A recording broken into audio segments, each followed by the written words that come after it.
Assalamualaikum warahmatullahi wabarakatuh. Selamat malam Pasparta dan teman-teman semua. Kami dari kelompok 3 ingin mempresentasikan materi untuk pertemuan ke-12 yaitu off balance sheet risk. Next.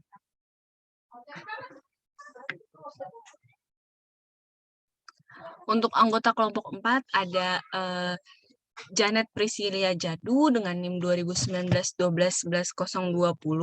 Kemudian ada saya, Dewi Yulia Pasana dengan NIM 2019-12-11-032. Kemudian ada Syafa Alifia Azani dengan NIM 2019-12-11-034. Dan yang terakhir ada Maita Trilestari dengan NIM 2019-12-11-050. Next. Kemudian kita akan masuk di bagian pertama, yaitu introduction untuk materi ini, di mana salah satu pilihan terpenting yang dihadapi oleh manajer institusi keuangan merupakan skala relatif dari aktivitas on and off balance sheet atau OBS dari institusi keuangan. Nah, sebagian besar dari kita sudah mengetahui bahwa aktivitas di neraca karena muncul di neraca aset dan kewajiban yang diterbitkan oleh institusi keuangan. Misalnya, simpanan dan kepemilikan lembaga keuangan atas obligasi dan pinjaman adalah aktivitas neraca. Sebagai perbandingan, aktivitas OBS ini kurang jelas dan seringkali tidak terlihat oleh semua orang kecuali investor atau regulator yang memiliki informasi terbaik. Dalam istilah akuntansi, item OBS ini biasanya muncul di bawah garis bawah dan seringkali hanya sebagai catatan kaki untuk melaporkan laporan keuangan. Sedangkan dalam istilah ekonomi, bagaimanapun item OBS ini adalah aset dan kewajiban kontingensi yang mempengaruhi masa depan bukan saat ini bentuk neraca dari institusi keuangan. Next.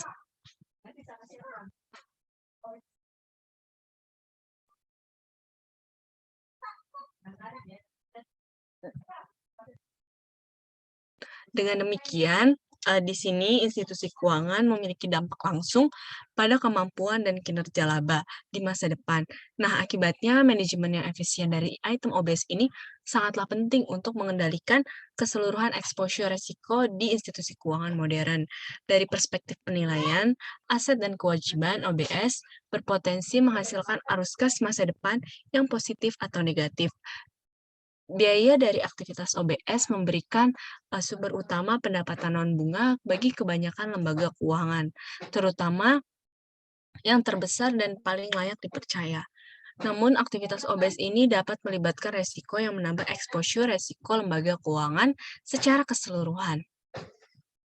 Memang inti dari krisis keuangan ini adalah kerugian yang berkait dengan sekuritas berbasis hipotek OBS yang dibuat dan dipegang oleh lembaga keuangan.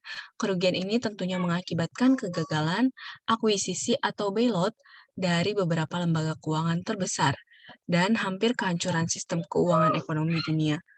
Bahkan sebagian akibat nilai sebenarnya dari modal atau kekayaan bersih lembaga keuangan bukan hanya tentang perbedaan antara nilai pasar aset dan kewajiban neraca, namun juga mencerminkan perbedaan antara nilai pasar saat ini dari aset dan kewajiban di luar neraca atau kontingensi. Next.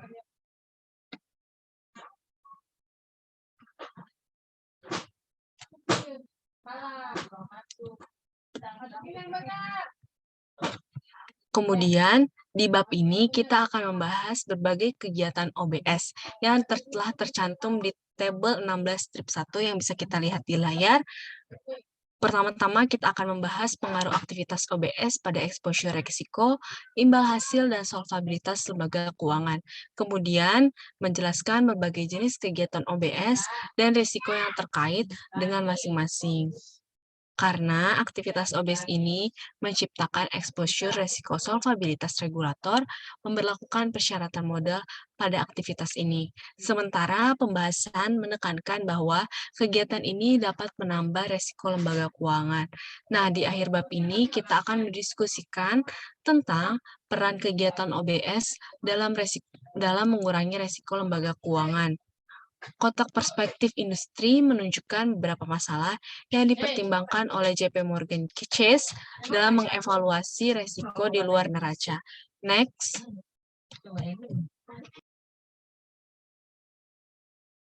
Kemudian pertama kita akan membahas aktivitas OBS dan solvabilitas lembaga keuangan. Next. Item atau aktivitas adalah aset di luar neraca. Jika ketika peristiwa kontingensi terjadi, item atau aktivitas bergerak ke sisi aset neraca. Bahkan sebaliknya, jika suatu item atau aktivitas merupakan kewajiban OBS. Jika terjadi peristiwa kontingensi, item atau aktivitas tersebut berpindah ke sisi kewajiban dalam neraca. Misalnya seperti yang akan kita bahas secara lebih rinci nantinya.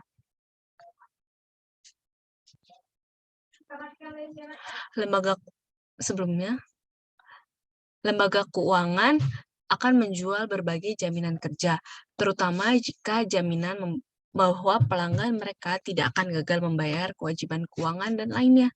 Contoh jaminan tersebut termasuk letter of credit atau LOC, standby letter of credit. Nah, jika terjadi one prestasi pelanggan, maka kewajiban kontingensi institusi keuangan menjadi kewajiban aktual dan berpindah ke sisi kewajiban dalam neraca. Tentunya manajer dan regulator institusi keuangan sekarang telah mengenali dan dapat mengukur risiko kegiatan OBS dan dampaknya terhadap nilai dari institusi keuangan tersebut. Next.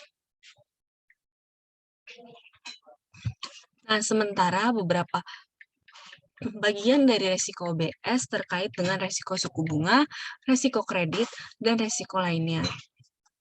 Item-item ini juga memperkenalkan risiko harus dikelola oleh lembaga keuangan.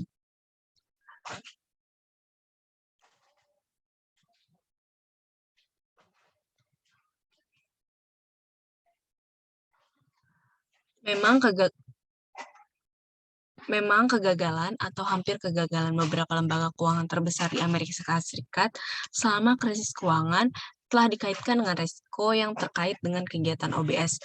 Misalnya bank investasi dari Lehman Brothers, Bear Stearns, dan risiko yang dan Merrill Lynch. Kemudian ada juga lembaga tabungan yaitu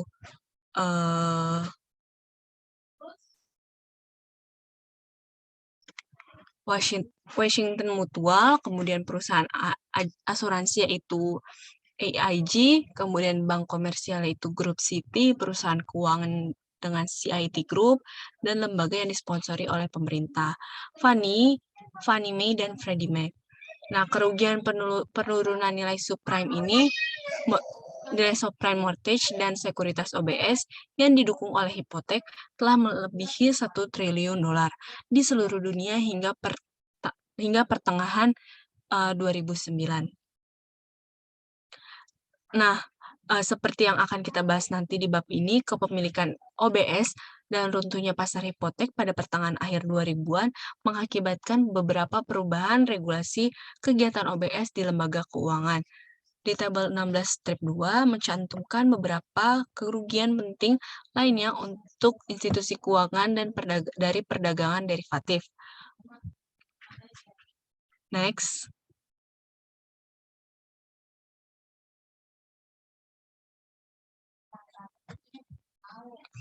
Nah, sejak OBS adalah aset dan kewajiban kontingen dan pindah ke neraca dengan probabilitas kurang dari 1, maka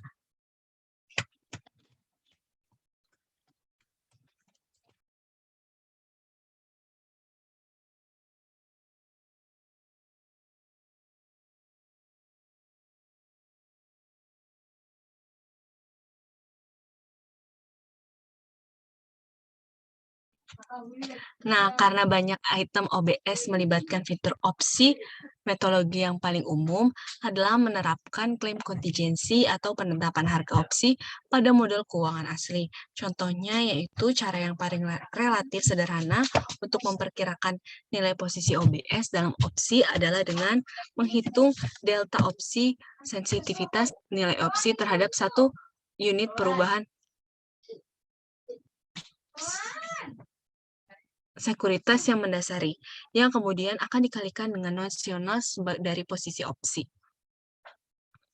Nilai aset setara delta atau aset kontingen, sama dengan delta dikali nominal opsi. Tentu saja untuk mengetahui nilai delta dan untuk opsi ini, kita memerlukan model penetapan harga opsi seperti Black-Scholes atau model binomial. Secara umum, delta opsi bervariasi dengan tingkat harga keamanan yang mendasari saat bergerak masuk dan keluar dari uang. Nah, di sini kita akan memperhatikan bahwa jika institusi keuangan menjual opsi tersebut, maka opsi akan dinilai sebagai kewajiban kontingensi. Ketika pinjaman dan LOC juga merupakan aktivitas di luar neraca yang memiliki fitur opsi secara khusus, pemegang komitmen pinjaman atau batas kredit yang memutuskan untuk menaik batas kredit tersebut menggunakan opsi untuk meminjam ketika pembeli jaminan gagal bayar. Pembeli ini menggunakan opsi default. Demikian pula ketika pihak lawan transaksi derivatif tidak mampu atau tidak mau memenuhi kewajibannya untuk membayar, misalnya dalam swap. Hal ini tentunya dianggap sebagai eksekusi opsi default. Next. Nah, tentunya sehubungan dengan swap, future, dan forward, pendekatan umum merupakan mengubah posisi ini menjadi nilai yang setara dari aset yang mendasarinya. Dengan model penilaian ini, tentunya kita akan menghitung dalam arti perkiraan nilai sewa atau pasar saat ini dari setiap aset dan kewajiban OBS dan pengaruhnya terhadap solvabilitas institusi keuangan. Memang dari perspektif pemegang saham dan regulator, peningkatan besar dalam kewajiban OBS dapat membuat institusi keuangan bangkrut secara ekonomi sama efektifnya dengan kerugian karena kesenjangan suku bunga yang tidak sesuai dan default atau kerugian dari aktivitas neraca. Misalnya, selama krisis keuangan, kerugian atas kewajiban utang yang dijamin oleh OBS terkait dengan hipotek di Amerika Serikat mencapai 260 miliar dolar. Next.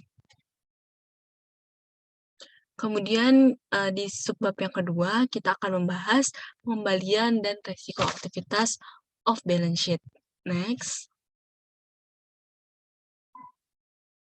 Nah, di tahun 1980-an meningkatnya kerugian pinjaman ke negara-negara kurang berkembang dan Eropa Timur. Peningkatan volatilitas suku bunga dan penurunan margin bunga untuk pinjaman neraca karena persaingan non-bank mendorong banyak bank komersial besar untuk mencari kegiatan OBS yang menguntungkan.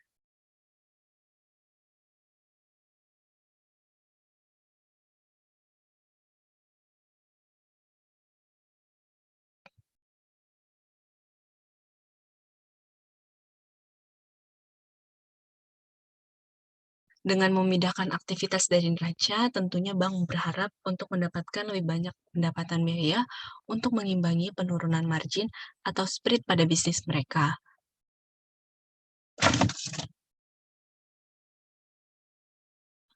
Di saat yang sama, mereka juga menghindari biaya peraturan pajak,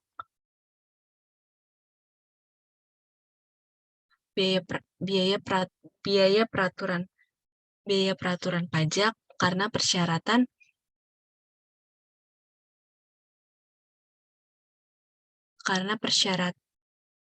cadangan premi asuransi simpanan dan kecukupan modal dan tidak dikenakan pada kegiatan di luar neraca. Next.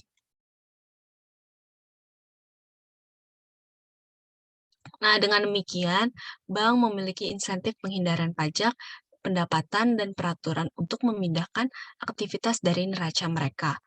Sehubungan dengan swap, future, dan forward, pendekatan umum adalah mengubah posisi ini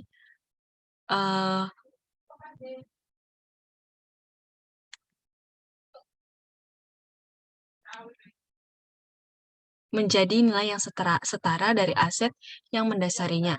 Misalnya, swap suku bunga tetap sebesar 20 juta dolar selama 10 tahun, di mana institusi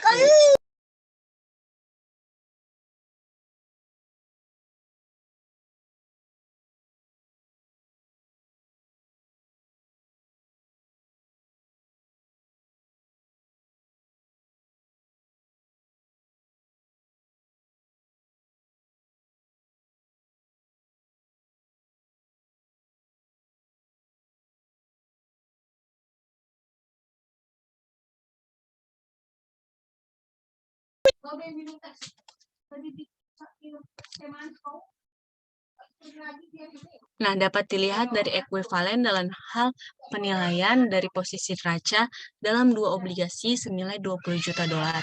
Nah, pertumbuhan dramatis dalam kegiatan OBS menyebabkan Federal Reserve memperkenalkan skema pelacakan di tahun 1983 sebagai bagian dari laporan panggilan triwulan mereka. Bank dan tabungan lembaga mulai mengirimkan jadwal di mana mereka mencantumkan ukuran dan variasi nosional kegiatan OBS mereka. Di sini penulis menunjukkan aktivitas di luar neraca untuk bank komersial dan lembaga tabungan Amerika Serikat untuk tahun 1992 dan kuartal pertama di tahun 2015. Next. Nah, di tabel 16 strip 4 ini kita perhatikan pertumbuhan relatif dari aktivitas di luar neraca. Di tahun 1992, nilai nominal atau nilai aktivitas OBS adalah 10.358,9 dolar miliar dibanding dengan 3.506,2 dolar miliar dalam aktivitas neraca. Di kuartal pertama ini di tahun 2015, nilai nosional dari aktivitas OBS adalah 213.893,6 miliar dolar, meningkat 1,965% hanya dalam waktu 24 tahun, dibandingkan dengan 14.736,6 miliar dolar dari aktivitas neraca yang meningkat 320%. Demikian juga di tahun 2015, JP Morgan Chase sendiri memiliki total kegiatan OBS sebesar 58.485,3 miliar dolar. Nah, 57.096,1 miliar dolar diantaranya adalah kontrak derivatif, yaitu future forward swap option credit derivatif, dibandingkan dengan neraca sebesar 2.246,1 miliar. Nah, di tabel 16 strip 5 menunjukkan bahwa sebagian besar pertumbuhan aktivitas OBS selama periode 1992 sampai 2015 yang disebabkan oleh kontrak derivatif. Next. Nah, kepemilikan kontrak ini meningkatkan 2.745% dari 8.765 miliar di tahun 92 menjadi 249.337 miliar dolar di kuartal kedua tahun 2011 sebelum jatuh lagi di tahun 2015. Sebagaimana disebutkan di bab 15 bagian dari Undang-Undang Reformasi dan Perlindungan Konsumen, Wall Street disahkan pada tahun 2010 sebagai tantangan terhadap krisis keuangan adalah peraturan Volcker yang melarang lembaga penyimpanan Amerika Serikat untuk terlibat perdagangan eksklusif. Next.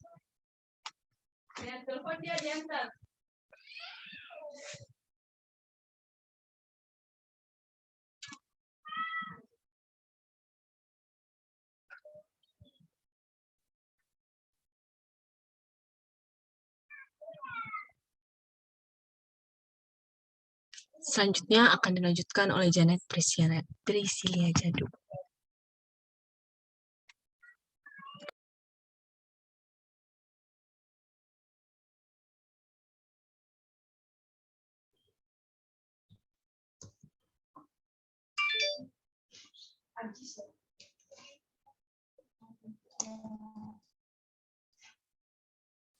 Selanjutnya, pada tabel 16 strip 5 dan terdapat 25 bank besar terbesar yang memiliki 99,8% dari derivatif yang beredar.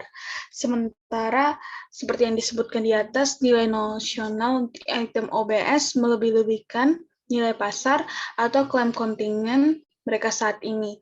Untuk pertumbuhan kegiatan ini masih sangat fenomenal, dan memang peningkatan fenomenal ini telah didorong oleh regulator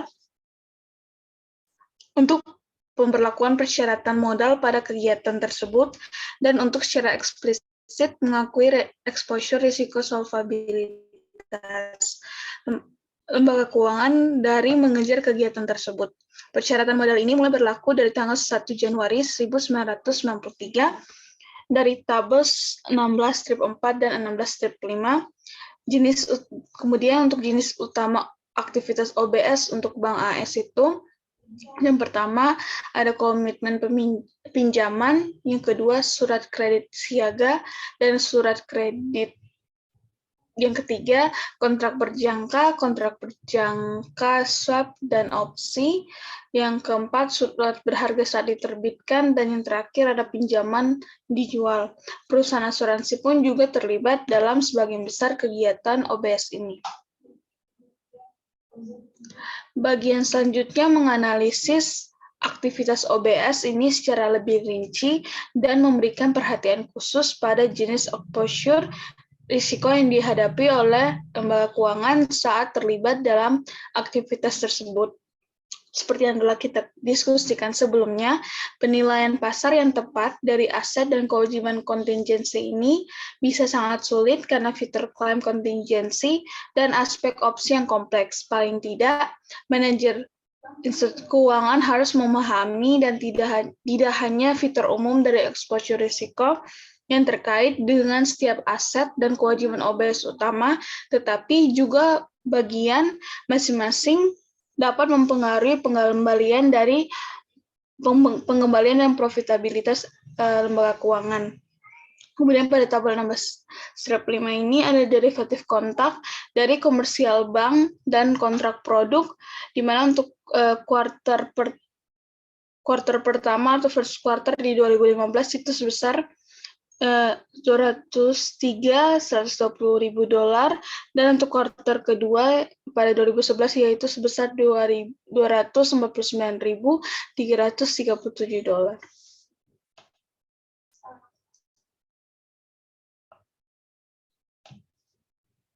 Selanjutnya untuk komitmen pinjaman, saat ini sebagian besar dari pinjaman komersial dan industri dibuat oleh perusahaan yang menghapus atau meminjam terhadap jalur kredit atau komitmen peminjaman yang telah dinegosiasikan sebelumnya daripada meminjam pinjaman spot yang terlihat pada chapter 10. Pada Mei 2015, 94,6% dari seluruh jatuh tempo 1 bulan hingga 1 tahun dan 87,6% dari pinjaman KDNI jatuh tempo lebih dari 1 tahun dibuat berdasarkan kontrak komitmen.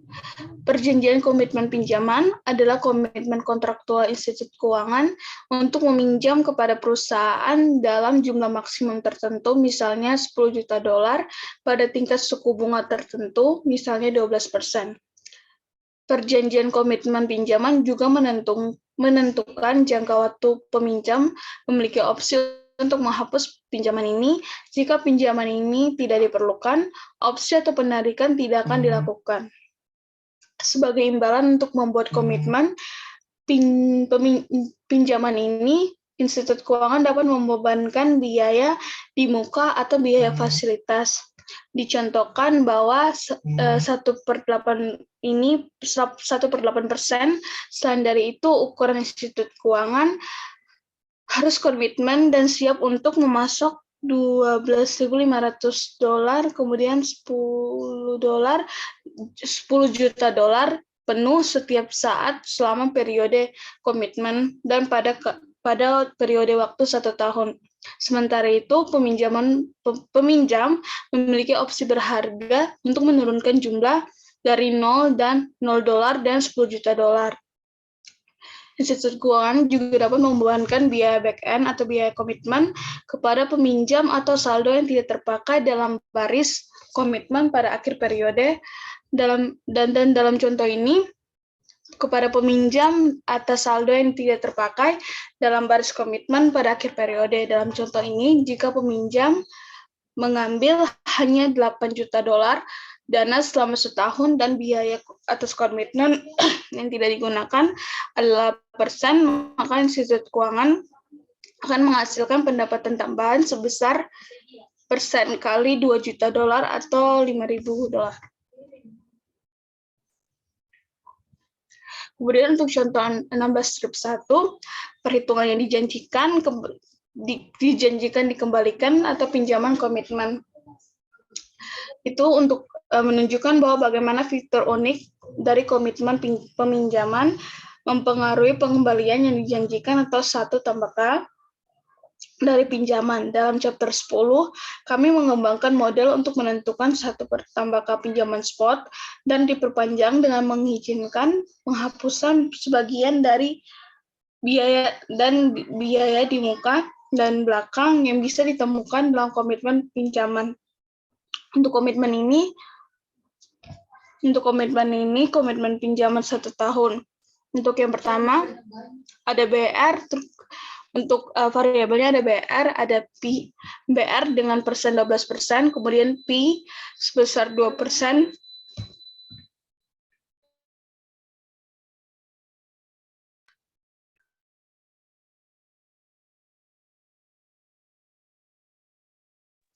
kemudian ada F1 sebesar 1/8%, F2 sebesar 1/4%, kemudian ada B sebagai compensating balance on loan sebesar 10%, kemudian ada reserve requirement-nya 10%, dan TD sebagai expected average takedown on the loan commitment sebesar 75%.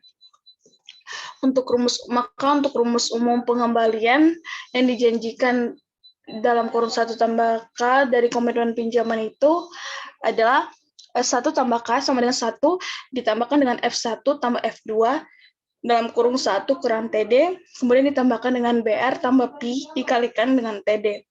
Kemudian akan dibagikan dengan TD per TD kurang B kali TD, kemudian dikalikan dengan 1 dikurangkan dengan RR. Maka untuk hasil perhitungannya adalah sebesar 15,66. Maka untuk perhitungan K-nya akan didapatkan sebesar 1,1566 atau sebesar 15,66%.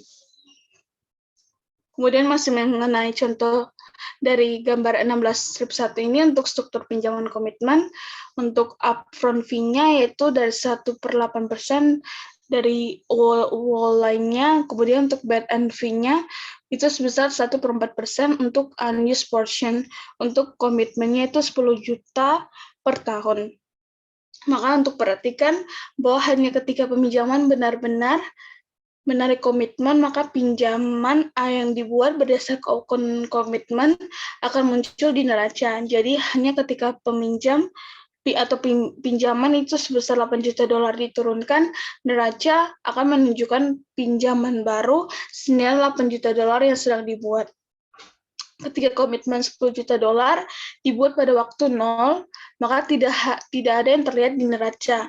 Namun demikian, institusi keuangan harus siap untuk memberikan pinjaman sebesar $10 juta penuh setiap hari dalam periode komitmen 1 tahun, yaitu pada waktu 0, dan klaim kontingen baru atas sumber daya institusi keuangan yang telah dibuat.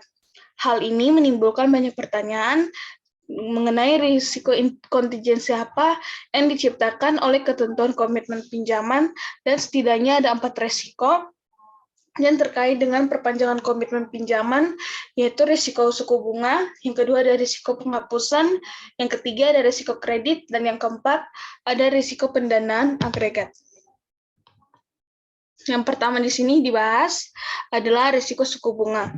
Risiko suku bunga adalah risiko kontingensi yang berasal dari fakta bahwa institusi keuangan berjanji untuk menyediakan pinjaman kepada peminjam selama periode komitmen, baik pada beberapa suku bunga tetap sebagai komitmen pinjaman dengan suku bunga tetap atau beberapa suku bunga variabel sebagai komitmen pinjaman dengan suku bunga variabel. Contohnya ketika institusi keuangan meminjamkan maksimum $10 juta dengan tingkat bunga 12% sepanjang tahun dan biaya dananya meningkat. Biaya dana mungkin naik ke tingkat yang membuat selisih antara tingkat komitmen 12% dan biaya dana lembaga institusi keuangan yang negatif atau sangat kecil. Lebih dari itu 12% mungkin akan lebih jauh lebih rendah daripada tingkat yang harus dibayar pelanggan jika terpaksa meminjam di pasar pinjaman spot di bawah kondisi tingkat bunga saat ini. Ketika suku bunga naik selama periode komitmen, institusi keuangan akan kehilangan portofolio komitmen pinjaman suku bunga tetap karena peminjam menggunakan jumlah penuh opsi berharga mereka untuk meminjam dengan suku bunga di bawah pasar. Salah satu cara institut keuangan dapat mengendalikan risiko ini adalah dengan membuat tingkat komitmen mengambang dengan suku bunga pinjaman spot. Misalnya, dengan mengindeks komitmen pinjaman ke suku bunga utama, dan jika suku bunga utama itu naik selama periode komitmen, maka demikian pula dengan pinjaman komitmen kepada peminjam-peminjam yang membayar suku bunga pasar berlaku saat komitmen ditarik. Namun demikian, solusi suku bunga formula ini tetap tidak sepenuhnya menghilangkan risiko suku bunga atas komitmen pinjaman. Misalnya, anggaplah bahwa suku bunga itu naik sebesar 1%, tetapi biaya dana naik sebesar 1,25%. Maka selisih antara pinjaman komitmen terindeks dan biaya dana akan menyempit sebesar 0,25%. Nah, risiko penyebaran inilah yang akan disebut sebagai risiko dasar.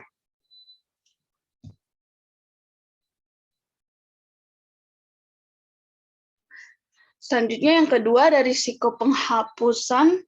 Untuk risiko kontingen lainnya yaitu risiko take down atau risiko penghapusan. Khususnya dalam membuat komitmen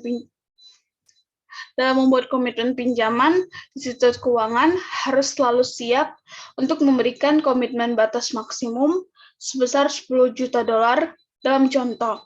Peminjam memiliki opsi fleksibel untuk meminjam apapun antara $0 hingga plafon sebesar $10 juta pada hari kerja apapun dalam periode komitmen. Hal ini memaparkan bahwa institusi keuangan pada tingkat risiko atau ketidakpastian likuiditas di masa depan, institusi keuangan tidak pernah benar-benar yakin kapan dan selama periode komitmen itu peminjam akan menuntut $10 juta penuh atau sebagian lainnya secara tunai. Memang peminjam dapat datang ke bank dan dapat meminjam jumlah yang berbeda selama periode tersebut, atau sebesar $1 juta di bulan pertama, kemudian sebesar $2 juta di bulan kedua, dan seterusnya. Satu-satunya kendala di sini adalah plafon sebesar $10 juta. Pada pertengahan September 2008, nilai aset bersih reksadana pasar terkemuka turun di bawah $1 per saham. Peristiwa langka tidak pernah terjadi selama bertahun-tahun. Investor kemudian menanggapinya dengan penarikan besar-besaran dari reksadana pasar utama yang meminjam sejumlah besar surat berharga komersial. Arus keluar ini sangat merusak stabilitas pasar pendanaan jangka pendek, di mana banyak perusahaan besar sangat bergantung untuk memenuhi kebutuhan pinjaman jangka pendek mereka.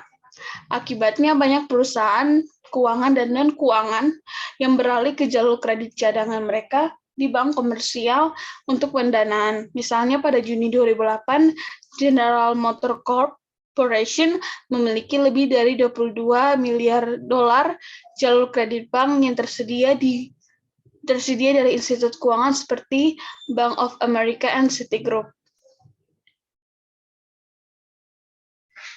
Dan kemudian pada akhir tahun, dengan kekhawatiran kebangkrutan perusahaan itu membatasi ketersediaan dana non-publik, General Motors telah kehabisan jalur kredit yang tersedia.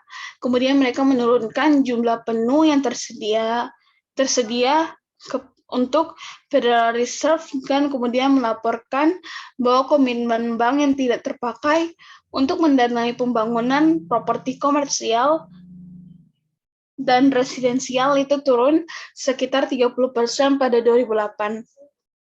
Selanjutnya, pada kuartal keempat di tahun 2008, hampir 45% bank melaporkan peningkatan jumlah dolar pinjaman KDNI yang ditarik berdasarkan komitmen yang sudah ada selama 3 bulan sebelumnya. Sampai pada batas tertentu, setidaknya untuk biaya back-end pada jumlah yang tidak terpakai itu dirancang untuk menciptakan insentif bagi peminjam untuk menghapus garis secara penuh dan untuk menghindari membayar biaya ini. Namun pada kenyataannya, banyak garis yang hanya ditarik secara sebagian. Selanjutnya untuk risiko kredit, pada risiko kredit ini, lembaga keuangan atau institusi keuangan juga menghadapi tingkat risiko kredit kontingensi dalam menetapkan tingkat bunga atas komitmen pinjaman. Secara khusus, institusi keuangan lebih sering menambahkan premi risiko berdasarkan penilaian kelayakan kredit peminjam saat ini. Misalnya, peminjam dapat dinilai sebagai risiko kredit. Kemudian AA yang membayar 1% di atas buku AA yang membayar 1% di atas suku buku utama. Namun anggaplah di sini bahwa selama satu periode komitmen 1 tahun perusahaan meminjam dan mengalami kesulitan. Kemudian pendapatannya juga menurun sehingga kelayakan dari kreditnya itu diturunkan menjadi BBB. Masalahnya lembaga keuangan adalah masalah dalam lembaga keuangan ini adalah bahwa premi risiko kredit pada komitmen itu telah ditetapkan ke tingkat AA untuk periode komitmen selama 1 tahun. Sehingga untuk menghindari terkenanya penurunan yang dramatis dalam kelayakan kredit peminjam selama periode komitmen, sebagian besar institusi keuangan menyertakan klausul perubahan kondisi material yang merugikan, di mana institut keuangan dapat membatalkan atau mengubah harga komitmen pinjaman. Misalnya karena kualitas kredit peminjam, bisnis, dan rumah tangga yang memburuk pada akhir 2008. Di sini bank akan mengurangi atau membatalkan jalur kredit untuk bisnis dan rumah tangga serta komitmen yang tidak digunakan untuk mendanai pinjaman yang dikontrak.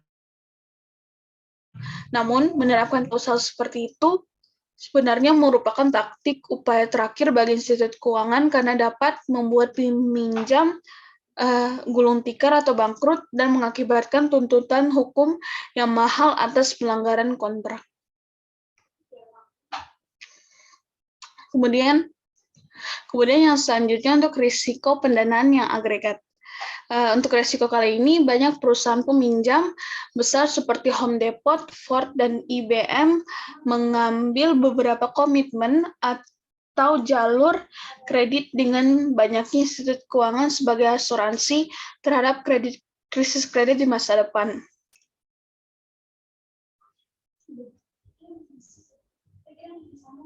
Kemudian untuk klaim kerusakan potensial itu bisa sangat besar jika peminjam itu mengalami bangkrut dan mengaitkannya dengan pembatalan pinjaman berdasarkan kontrak komitmen. Ada juga biaya reputasi yang penting yang harus diperhitungkan dalam membatalkan komitmen untuk meminjamkan. Dalam krisis kredit, pasokan pinjaman spot kepada peminjam itu dibatasi dan mungkin sebagai akibat dari tindakan kebijakan moneter, Federal Reserve juga yang akan membatasi. Penyebab lainnya adalah meningkatnya keengganan institusi keuangan terhadap pinjaman seperti yang terlihat selama krisis keuangan ketika bank tidak mau meminjamkan kepada siapapun kecuali pemohon pinjaman itu layak untuk dikreditkan. Dalam krisis kredit seperti itu, peminjam dan komitmen peminjaman jangka panjang tidak mungkin mengalami kendala kredit seperti mereka yang tidak komitmen terhadap pinjaman. Namun ini juga menyiratkan bahwa permintaan agregat peminjam untuk menghapus komitmen pinjaman kemungkinan besar menjadi yang terbesar ketika kondisi pinjaman dan pendanaan institusi keuangan itu mahal dan sulit. Dalam kondisi kredit yang sulit, efek penghapusan komitmen agregat ini dapat meningkatkan biaya dana di atas tingkat normal, sementara banyak institusi keuangan yang berebut dana untuk memenuhi komitmen mereka kepada pelanggan. Contohnya pada pertengahan September 2008, pasar keuangan telah membeku dan bank-bank berhenti meminjamkan satu sama lain dengan tarif yang terlalu tinggi. London Interbank Offered Rate semalam, tingkat patokannya itu mencerminkan tingkat di mana bank dapat meminjamkan satu sama lain lebih dari 2 kali lipat. Kemudian bank umumnya dapat saling mengandalkan uang tunai yang dibutuhkan untuk memenuhi kebutuhan sehari-hari. Suku bunga pinjaman antar bank ini umumnya rendah karena keyakinan bahwa lembaga keuangan akan saling membayar kembali. Tapi kepercayaan ini telah rusak selama adanya krisis keuangan. Hal ini mirip dengan efek eksternalitas yang umum di banyak pasar ketika semua peserta secara bersamaan bertindak bersama dan mempengaruhi biaya masing-masing peserta secara merugikan. Kemudian untuk 4 efek risiko kontingensi yang baru saja diidentifikasi itu seperti risiko suku, risiko tingkat bunga, risiko penghapusan, risiko kredit, dan risiko pendanaan agregat tadi tampaknya menyiratkan bahwa aktivitas dari komitmen pinjaman meningkatkan exposure kepahilitan institusi keuangan yang terlibat dalam aktivitas tersebut. Namun, pandangan yang berlawanan menyatakan bahwa kontrak komitmen pinjaman dapat membuat institusi keuangan kurang beresiko daripada jika tidak terlibat di dalamnya. Pandangan ini menyatakan bahwa untuk dapat membebankan biaya dan menjual komitmen pinjaman atau asuransi kredit yang setara, institusi keuangan harus meyakinkan pinjaman bahwa institusi keuangan tetap ada untuk menyediakan kredit yang dibutuhkan di masa depan. Untuk meyakinkan peminjam bahwa institusi keuangan ini akan ada untuk memenuhi komitmennya di masa depan, maka manajer mungkin akan harus menghadapi adopsi portofolio yang berisiko lebih rendah hari ini daripada yang harusnya akan terjadi. Selanjutnya, dengan mengadopsi portofolio yang berisiko rendah tadi, maka manajer akan menemukan kemungkinan bahwa institusi keuangan mampu memenuhi semua kewajiban jangka panjang di dalam dan di luar neraca. Menariknya, studi empiris telah mengkonfirmasi bahwa bank yang membuat lebih banyak komitmen pinjaman memiliki risiko karakteristik portfolio on balance sheet yang lebih rendah dibandingkan dengan tingkat komitmen yang relatif rendah, yaitu bahwa bank akan lebih aman ketika memiliki kecenderungan yang lebih besar dalam membuat komitmen pinjaman. Selanjutnya untuk commercial letters of credit dan standby letters of credit. Dalam menjual surat kredit komersial atau LC dan surat kredit siaga atau SLC untuk biaya, institusi keuangan biasanya akan menambah kewajiban kontingensi mereka di masa depan. Baik LC maupun SLC pada dasarnya adalah jaminan yang dijual oleh institusi keuangan untuk menjamin kinerja pembeli jaminan seperti korporasi. Dalam istilah ekonomi ini, institusi keuangan yang menjual LC dan SLC adalah menjual asuransi terhadap frekuensi atau tingkat keparahan dari beberapa kejadian tertentu di masa depan dan lebih lanjut.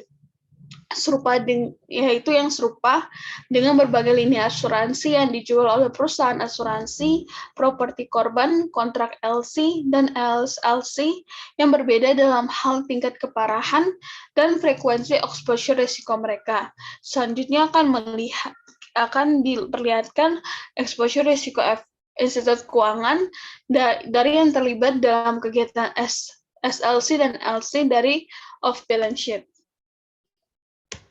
Yang pertama adalah untuk commercial letters of credit ini, surat kredit komersial itu banyak digunakan dalam perdagangan domestik dan internasional. Contohnya, mereka memudahkan pengiriman biji-bijian antara seorang petani di Iowa dan pembeli di New Orleans, atau pengiriman barang antara importir Amerika Serikat dan eksportir asing. Peran institusi keuangan di sini adalah untuk memberikan jaminan formal bahwa pembayaran untuk barang yang dikirim atau dijual akan terlepas dari apakah pembeli barang itu gagal membayar. Kami pada tabel figur gambar 16-2 ini ditunjukkan bahwa LC yang sangat sederhana untuk transaksi internasional antara importir Amerika Serikat dan eksportir Jerman, yaitu pada US importer itu dia mengorder 10 juta mesin kepada Jerman eksporter, kemudian kemudian untuk tahap kedua itu menggunakan surat letter of credit issue sebesar 10 juta dolar, dan untuk tahap ketiga Jerman eksporter kemudian akan mengirimkan mesinnya dari 10 juta dolar letter of credit yang diberikan pada tahap kedua. Jadi untuk importir AS ini mengirimkan pesanan mesin mereka senilai 10 juta ke eksportir Jerman seperti yang telah dijelaskan sebelumnya. Untuk yang selanjutnya akan dijelaskan oleh Meita Trilestari. Baik, selanjutnya masih di Commercial Letter of Credit. Namun, eksportir Jepang mungkin enggan mengirim barang tanpa jaminan atau jaminan pembayaran setelah barang itu dikirim. Importir Amerika Serikat mungkin berjanji untuk membayar barang dalam 90 hari, tetapi eksportir Jerman mungkin merasa tidak aman karena hanya tahu sedikit tentang kelayakan kredit importir Amerika, atau dikarenakan importir Amerika ini memiliki peringkat kredit yang dibilang rendah, misalnya B atau BB. Untuk membujuk eksportir Jepang mengirimkan barang, importir Amerika mungkin harus beralih dari financial institution Amerika yang besar yang telah mengembangkan hubungan pelanggan jangka panjang dengannya. Dalam peran sebagai pemberi pinjaman dan pemantau, lembaga keuangan Amerika dapat menilai kelayakan kredit importir Amerika dengan lebih baik. Lembaga keuangan dapat menerbitkan jaminan pembayaran kontingensi atau yaitu LC kepada eksportir Jerman atas nama importir dengan imbalan biaya LC yang diberikan oleh importir Amerika. Di dalam contoh kami, lembaga keuangan ini mengirimkan jaminan LC kepada eksportir Jerman, pembayaran barang dalam jangka waktu 90 hari terlepas dari importir itu gagal memenuhi kewajibannya kepada importir Jerman, yaitu ada dijelaskan di gambar 16-2 pada panah kedua. Secara implisit, lembaga keuangan juga mengganti resiko kredit importir Amerika dengan penjaminan resiko kreditnya sendiri. Agar substansi ini dapat bekerja secara efektif di dalam menjamin pembayaran, lembaga keuangan harus memiliki reputasi kredit yang lebih tinggi atau reputasi kualitas kredit yang lebih baik daripada importir di Amerika Serikat. Untuk itu, setelah lembaga keuangan menerbitkan LC dan juga mengirimkannya ke eksportir Jerman, eksportir mengirimkan barang ke importir Amerika seperti yang ditunjukkan oleh panah 3 di gambar 16-2, yang kemungkinannya sangat tinggi bahwa dalam jangka waktu 90 hari, importir Amerika Serikat akan membayar eksportir Jerman untuk barang yang dikirim. Dan lembaga keuangan juga menyimpan biaya LC sebagai keuntungannya. Biayanya mungkin 10 basis poin dari nilai nominal letter of credit atau LC atau $10.000 dalam contoh ini. Next.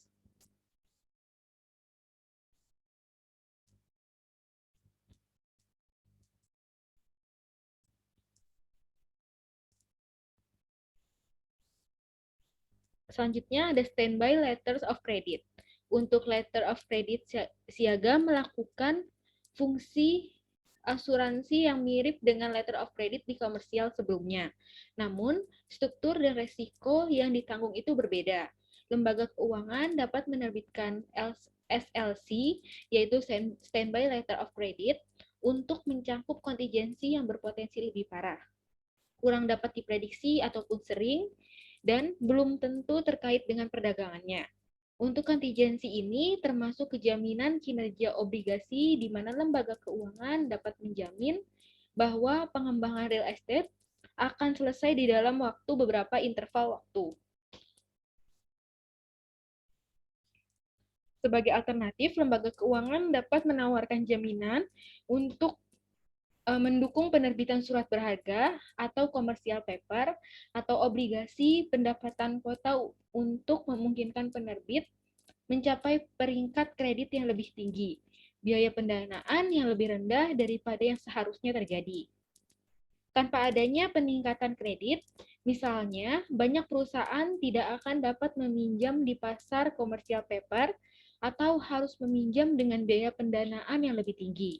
Maka peminjam atau P1 ini yang menawarkan surat berharga komersial yang dengan kualitas yang terbaik, biasanya membayar 40 basis poin yang lebih rendah daripada peminjam yaitu P2. Tingkat kualitas berikutnya, dengan membayar biaya mungkin 25 basis poin ke lembaga keuangan, maka dari itu lembaga keuangan dapat menjamin untuk membayar pokok dan bunga pembeli commercial paper pada saat jatuh tempo jika perusahaan penerbit itu sendiri tidak mampu untuk membayar.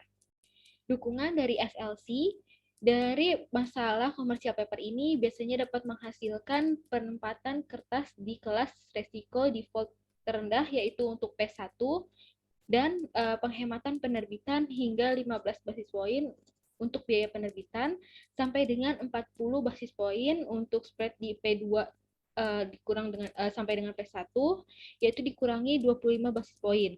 Dikurang dengan biaya SLC poin sama dengan 15 basis poin. Next.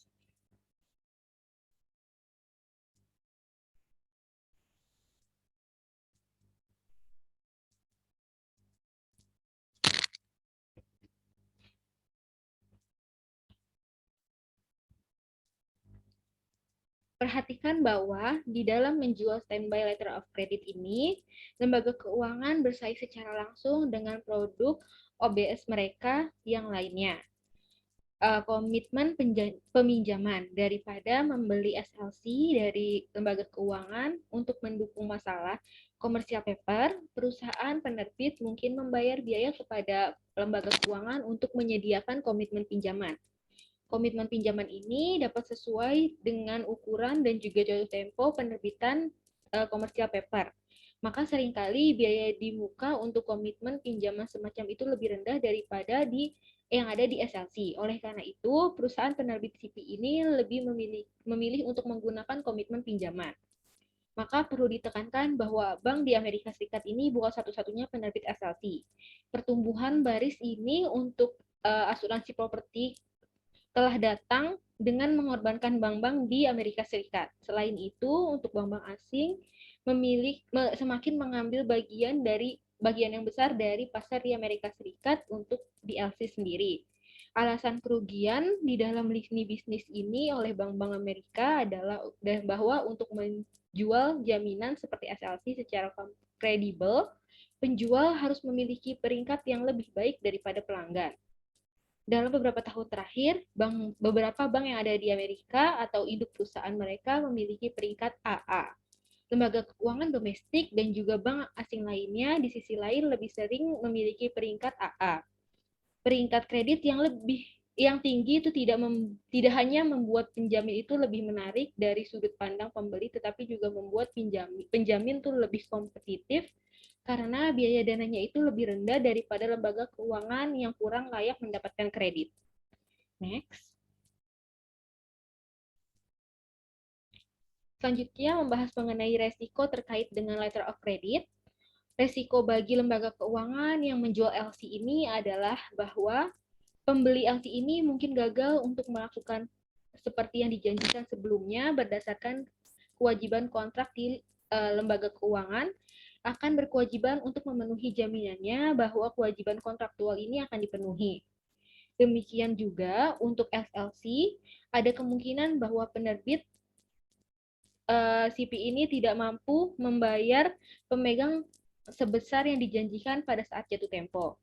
FI kemudian akan diwajibkan untuk membayar kepada pemegang commercial paper, yaitu investornya atas nama penerbit. Jelas, biaya atas LC ini harus melebihi resiko gagal bayar yang diharapkan pada LC ataupun SLC, yang sama dengan kemungkinan gagal bayar oleh pihak lawan dikalikan dengan pembayaran besi yang diharapkan pada letter of credit, setelah disesuaikan dengan kemampuan di lembaga keuangan untuk merebut kembali aset dan juga aset itu dari importir atau penerbit CP yang mengalami wan prestasi dan juga biaya pemantauan apapun. Selama terjadinya krisis keuangan, banyak perusahaan yang tidak mampu untuk membayar kewajiban surat berharga mereka yang jatuh tempo. Jumlah potensi default yang akan melumpuhkan lembaga keuangan ini yang sudah kekurangan likuiditas yang telah menulis standby letter of credit ini yang mendukung surat berharga sebagai tanggapan untuk Dewan Federal Reserve mengumumkan adanya pembentukan CPFF Commercial Paper Funding Facility, yaitu fasilitas yang melengkapi fasilitas kredit Federal Reserve yang ada untuk membantu menyediakan likuiditas ke pasar pendanaan jangka pendek. Federal Reserve ini masuk untuk membeli surat berharga dan juga utang jangka pendek lainnya untuk membiayai operasi perusahaan sehari-hari. Jadi daripada harus menggunakan LC Bank untuk membayar kewajiban surat berharga, sementara untuk pemerintah federal ini menyelamatkan dengan sekuritas ini dan juga lembaga keuangannya pun mendukungnya. Next. Oleh karena itu, perjanjian tersebut pada dasarnya adalah pengaturan over the counter atau OTC tanpa jaminan eksternal jika salah satu atau pihak lain itu gagal memenuhi kontrak. Sebaliknya, kontrak berjangka adalah kontrak standar yang dijamin oleh bursa yang terorganisir di New York Futures Exchange atau bagian dari IC Future US. Sebelumnya adalah New York Board of Trade, yaitu kontrak berjangka seperti adanya kontrak berjangka adalah komitmen yang menyerahkan valuta asing atau aset lainnya pada satu tanggal di masa mendatang.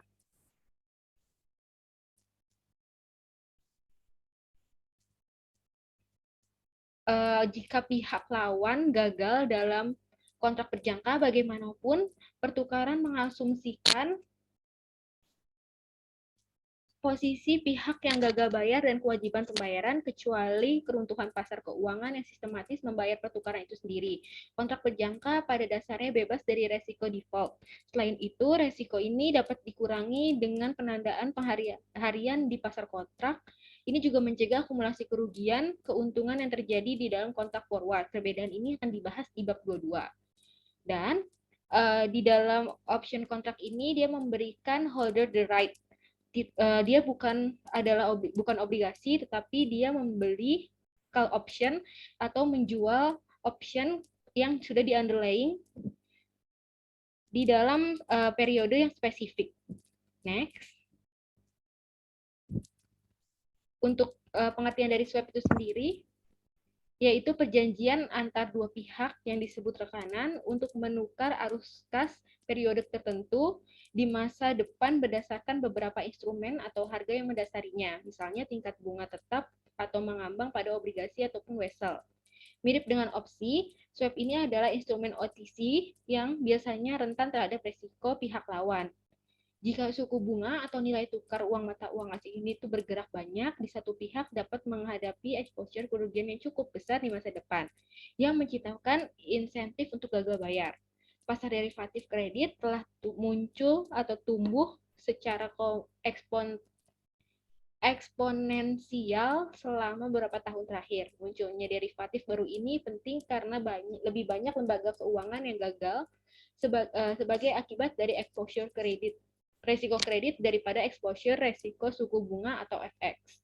Derivatif kredit ini termasuk sebagai forward, opsi, ataupun swap yang memungkinkan lembaga keuangan dapat melakukan lindung nilai atas resiko kredit mereka. Mereka juga dapat menggunakan untuk melindungi resiko kredit dari pinjaman individu atau obligasi ataupun portofolio pinjaman dan obligasi.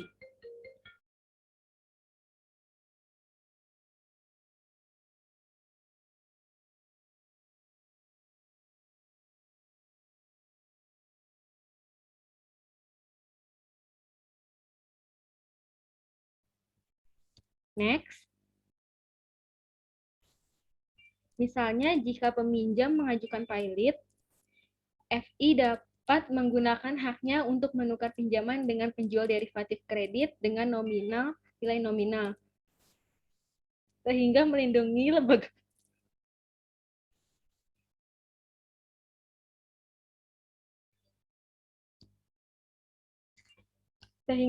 lembaga keuangan dari kerugian.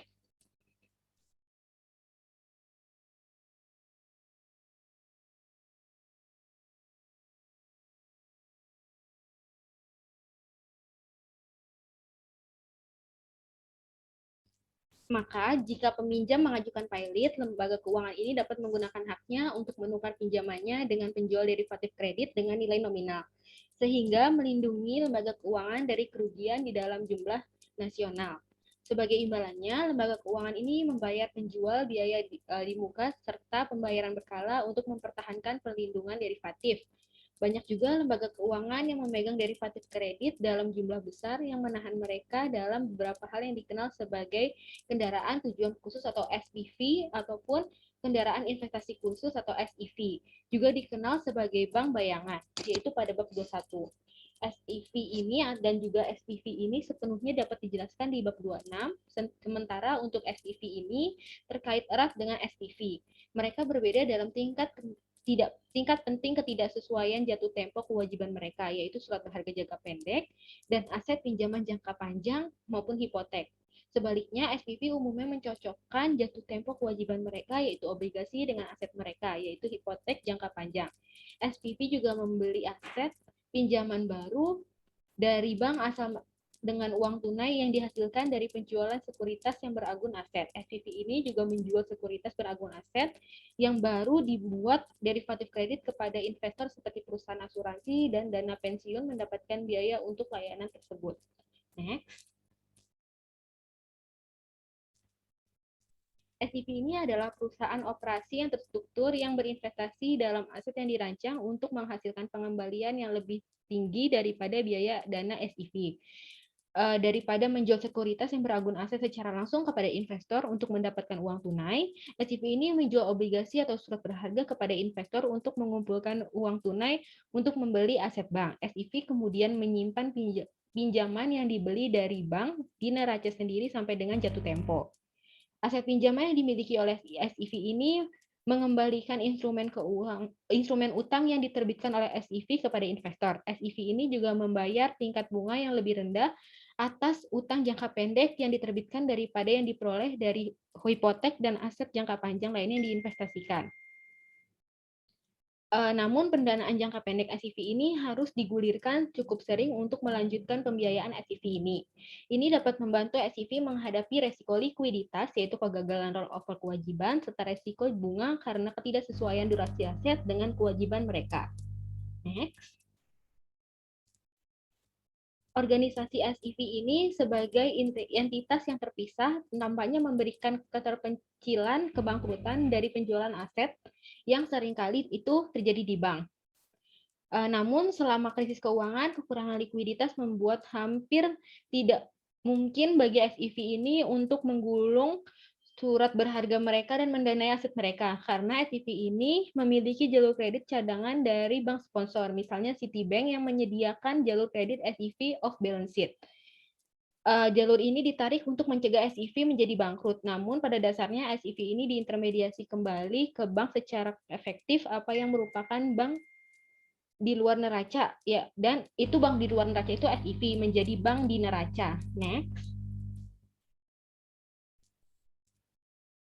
Untuk kekhawatiran resiko kredit dengan kredit derivatif, yaitu secara umum resiko gagal bayar atau kredit pada kontrak OTC ini meningkat seiring waktu, jatuh tempo kontrak, dan fluktuasi harga dasar suku bunga juga nilai tukar. Sebagian besar bukti empirik juga menunjukkan bahwa kontrak derivatif umumnya mengurangi resiko FI atau meninggalkan itu tidak berpengaruh. Namun, krisis keuangan dengan jelas menggambarkan besarnya risiko yang dapat dikenakan derivatif pada lembaga keuangan dan bahkan sistem keuangan di dunia. Risiko kredit ini terjadi karena potensi pada lawan untuk gagal membayar kewajiban pembayaran berdasarkan kontrak derivatif, situasi yang mengharuskan lembaga keuangan untuk mengganti kontrak pada harga saat ini dan juga menilai potensi yang rugi. Resiko ini paling umum di OTC daripada resiko derivatif yang diperdagangkan di bursa, misalnya kewajiban hutang yang dijaminkan atau CDO atau CMO. Kontrak OTC biasanya adalah kontrak yang tidak distandarisasi dan ataupun unik yang tidak memiliki jaminan eksternal dari pertukaran yang terorganisir. Default pada kontrak ini biasanya terjadi ketika lembaga keuangan memperoleh keuntungan dan pihak lawan mengalami kerugian, yaitu ketika kontrak melakukan lindung nilai resiko persis seperti yang diharapkan di lembaga keuangan. Dengan demikian, resiko default ini lebih tinggi ketika volatilitas aset dasar itu lebih tinggi daripada yang terjadi di tahun 2000-an. Next. Tunggakan hipotek terutama pada subprime mortgage, yaitu menjolak pada kuartal terakhir tahun 2006 sampai dengan tahun 2008. Karena peminjam hipotek gagal membayar hipotek mereka, lembaga keuangan yang mengadakan hipotek atau derivatif kredit ini dalam bentuk sekuritas berbasis hipotek mulai mengumumkan kerugian besar pada mereka. Contoh utama dari kerugian yang terjadi adalah Bear Stearns pada musim panas tahun 2007, ada 2 dana yang menderita kerugian besar atas investasi di pasar sekuritas yang didukung oleh hipotek subprime ini. Kedua dana tersebut mengajukan kebangkrutan pada musim gugur tahun 2007. Kerugiannya begitu besar sehingga pada Maret tahun 2008, JP Morgan Chase dan Federal Reserve itu turun tangan untuk menyelamatkan bank investasi terbesar kelima di Amerika Serikat sebelum itu gagal. Kemudian pada Senin tanggal 15 September, Lehman Brothers mengajukan kebangkrutan. Merrill dibeli oleh Bank of America. AIG adalah salah satu perusahaan asuransi yang terbesar di dunia, bertemu dengan regulator federal yang mengumpulkan uang tunai yang sangat dibutuhkan. Dan Washington itu sebagai lembaga keuangan terbesar di Amerika sedang mencari pembeli untuk menyelamatkan dari kegagalan. Krisis keuangan sudah terjadi di depan mata yang semakin besar disebabkan oleh transaksi di lembaga keuangan dalam sekuritas derivatif OBS. Next. Di dalam upaya untuk mencairkan pasar kredit, maka Menteri Keuangan yaitu Henry Paulson bertemu dengan para pemimpin di Kongres untuk menyusun rencana untuk mendapatkan pinjaman hipotek yang buruk dan sekuritas. Berbasis hipotek dari neraca keuangan setelah 2 minggu perdebatan dan 1 suara gagal untuk lolos. Rencana penyelamatan sekitar 700 miliar disahkan dan ditandatangani menjadi undang-undang dan pengenalan persyaratan model berbasis resiko BIS ini pada Januari 1993. Ketakutan saat itu adalah bahwa dalam kontrak sekuritas derivatif jangka panjang, pihak lawan kehabisan uang, yaitu pihak lawan ini dirugikan dalam arus kas dan memiliki insentif untuk gagal bayar di kontrak tersebut. Next. Selanjutnya masuk ke dalam forward purchase and sales of when issue securities, yaitu seringkali di dalam lembaga keuangan dan bank lainnya, khusus bank investasi, memasukkan komitmen untuk membeli dan menjual sekuritas sebelum diterbitkan. Maka setiap hari Selasa pada Federal Reserve ini atas nama Departemen Keuangan mengumumkan ukuran lelang di tagihan baru 3 dan 6 bulan untuk dialokasikan pada hari Senin berikutnya yang ada di pada gambar 16/3 ini. Next. Selanjutnya akan dilanjutkan oleh Syafa.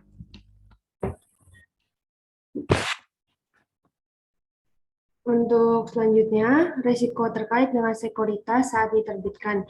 Biasanya bank investasi besar dan bank komersial adalah dealer utama WI T-bill yang saat ini sekitar 20 bank semacam itu. Mereka menjual T-bills yang belum diterbitkan untuk pengiriman ke depan kepada pelanggan di pasar sekunder dengan margin kecil di atas harga yang mereka harapkan untuk dibayar pada lelang utama. Ketika lembaga keuangan membeli T-bills atas nama pelanggan sebelum pelelangan sekuritas mingguan yang sebenarnya, itu menimbulkan risiko underpricing keamanan. Pada hari T-bills dibagikan, ada kemungkinan karena permintaan yang tinggi, harga jauh lebih tinggi dari yang diperkirakan. Lembaga keuangan kemudian dapat dipaksa untuk membeli T-bills dengan harga yang lebih tinggi dan dengan demikian mempertahankan kerugian atas komitmen forward WI-nya untuk mengirimkan T-bills. Misalnya adalah dealer yang overcommit mungkin harus membeli T-bill dari dealer lain dengan kerugian tepat setelah hasil lelang diumumkan untuk memenuhi komitmen pengiriman T-bill. Lembaga T-bill WI yang dibuat kepada pelanggan. Next. Risiko terkait pinjaman dijual semakin banyak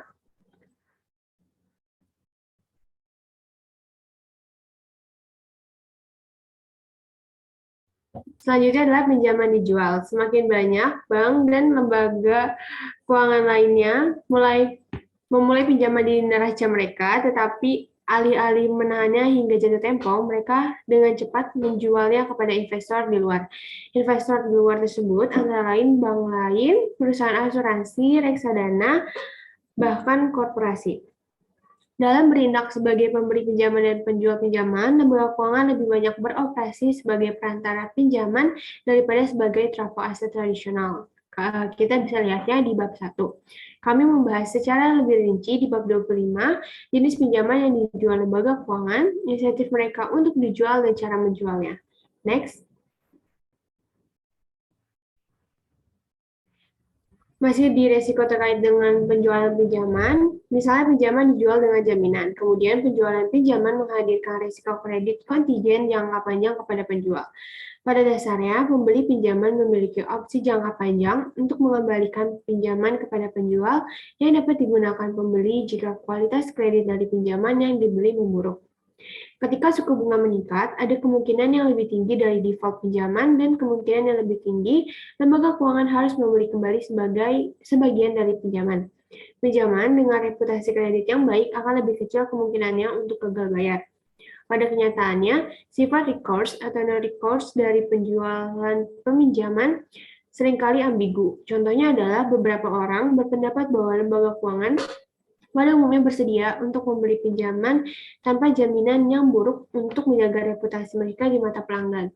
Jelas, masalah reputasi dapat memperluas ukuran kewajiban kontingensi lembaga keuangan yang menjual untuk kegiatan OBS. Next. Kita masuk ke yang pembahasan ketiga, resiko schedule L of balance sheet. Next. Sejauh ini kita telah melihat 5 aktivitas OBS yang berbeda yang harus dilaporkan oleh bank dan barang bekas kepada Federal Reserve setiap kuartal sebagai bagian dari bagian jadwal L dari laporan panggilan. Perusahaan asuransi dan bank investasi juga terlibat dalam transaksi berjangka, forward, swap, dan opsi dalam berbagai bentuk. Perusahaan asuransi jiwa sangat terlibat dalam pembuatan komitmen pinjaman dalam hipotek komersial. Perusahaan properti korban menanggung sejumlah besar jaminan keuangan, dan bank investasi terlibat dalam perdagangan sekuritas yang diterbitkan. 5 aktivitas yang baru saja dibahas bukanlah satu-satunya aktivitas OBS yang dapat menimbulkan kewajiban atau risiko kontingensi bagi lembaga keuangan. Selanjutnya, kami akan membahas secara singkat 2 aktivitas lain yang dapat menciptakannya. Kami membahas kegiatan lebih panjang di bab-bab selanjutnya. Next. Risiko penyelesaian. Fitur penting dari risiko penyelesaian adalah bahwa lembaga keuangan terkena risiko kredit dalam sehari atau intraday yang tidak muncul di neraca. Neraca paling baik hanya merangkum posisi penutupan akhir hari atau pembukuan lembaga keuangan. Dengan demikian, risiko penyelesaian intraday merupakan bentuk tambahan dari risiko OBS yang dihadapi oleh lembaga keuangan yang berpartisipasi dalam jaringan sistem transfer kawat grosir swasta. Next. Kita masuk ke resiko afiliasi. Secara hukum, dalam konteks OBHC, bank dan afiliasi bukan bank adalah perusahaan yang terpisah seperti halnya Bank 1 dan Bank 2 dalam konteks MBHC. Pada gambar 16-4, kegagalan afiliasi non-bank dan atau Bank 2 seharusnya tidak berpengaruh pada sumber daya keuangan bank di OBHC atau Bank 1 di MBHC. MBSC. Inilah inti dari prinsip keterpisahan korporasi yang berdasari perseroan terbatas yang legal di Amerika Serikat. Pada kenyataannya, kegagalan sebuah perusahaan afiliasi atau bank membebankan risiko afiliasi pada bank lain dalam struktur perusahaan induk dalam beberapa cara. Kami membahas dua cara berikutnya. Next.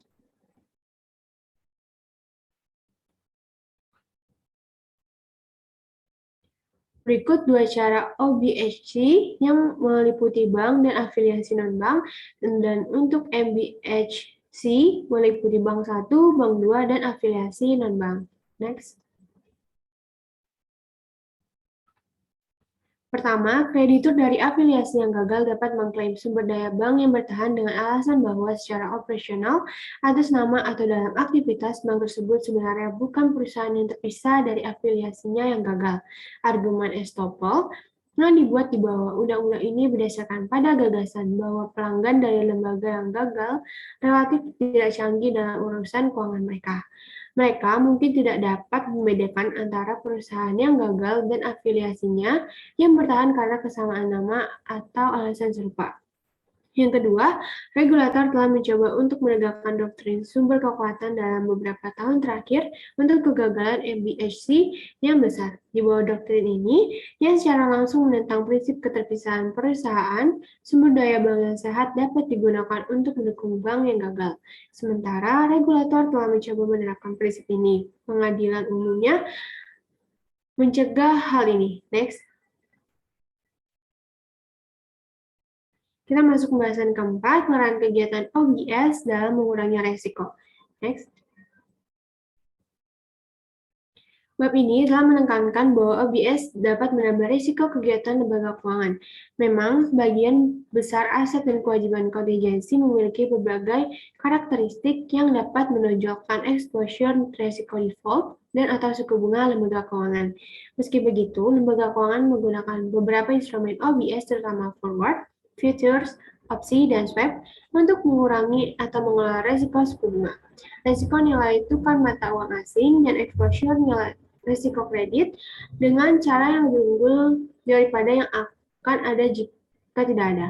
Ketika digunakan untuk melindungi nilai suku bunga, nilai tukar mata uang asing, dan risiko kredit, instrumen ini benar-benar dapat bekerja untuk mengurangi risiko kebangkrutan lembaga keuangan secara keseluruhan.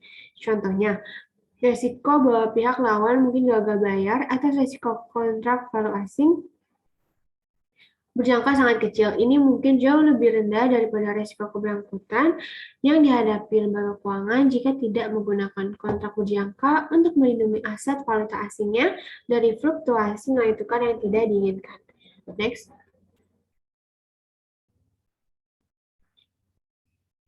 Terlepas dari atribut pengurangan risiko dari sekuritas derivatif OBS yang dimiliki oleh lembaga keuangan, penggunaan derivatif yang diperluas telah menyebabkan banyak regulator untuk fokus pada atribut peningkatan risiko dari sekuritas ini dan kemungkinan efek merugikan yang mungkin ditimbulkan oleh risiko tersebut di pasar keuangan global. Peraturan tersebut mensyaratkan bahwa semua kontrak derivatif tunduk pada peraturan, semua dealer derivatif tunduk pada pengawasan, dan regulator diberdayakan untuk menegakkan aturan terhadap manipulasi dan penyalahgunaan. Peningkatan regulasi pasar derivatif dimaksudkan untuk mencapai 4 tujuan umum. Yang pertama, mencegah aktivitas di pasar tersebut menimbulkan risiko terhadap sistem keuangan. Yang kedua, mempromosikan efisiensi dan transparansi pasar tersebut. Yang ketiga, mencegah manipulasi pasar, penipuan, dan penyalahgunaan pasar lainnya. Dan yang terakhir, memastikan bahwa derivatif OTC tidak dipasarkan secara tidak semestinya kepada pihak-pihak yang tidak canggih. Next. Kita masuk ke dalam ringkasan. Bab ini menunjukkan bahwa kekayaan bersih atau nilai ekonomi sebuah lembaga keuangan terkait tidak hanya dengan nilai aktivitas tradisional di neraca, tetapi juga dengan nilai aset dan kewajiban kontingensi dari aktivitas di luar neraca. Risiko dan pengembalian beberapa item di luar neraca dibahas secara rinci. Komitmen pinjaman, letter of credit, komersial dan standby, kontrak derivatif seperti future, opsi, dan swap, untuk pembelian lingkungan, penjualan surat berharga pada saat diterbitkan, dan pinjaman yang dijual.